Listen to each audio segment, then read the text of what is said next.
need a boyfriend? I got all of these horses. I got all of these horses. Why would I need a boyfriend? You gotta calm down. Let's see your everything is okay face. No. That's not.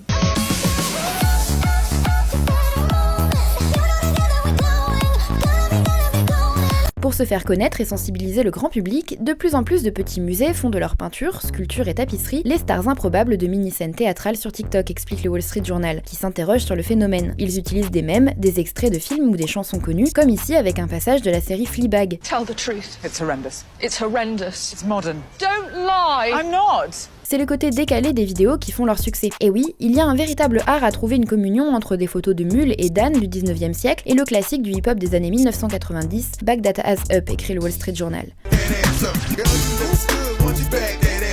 Cela permet aux musées, souvent vus comme élitistes, de dépoussiérer leur image et de démocratiser l'accès à l'art. Et ça fonctionne. En août dernier, le Getty Museum à Los Angeles a présenté une nouvelle acquisition, une porcelaine sino-française représentant un chat. Baptisée Purrquoise par les internautes, un mélange entre turquoise et le mot anglais purr, qui veut dire ronronner, elle est devenue une véritable mascotte après la diffusion d'une vidéo pour la journée internationale du chat, vue 290 000 fois.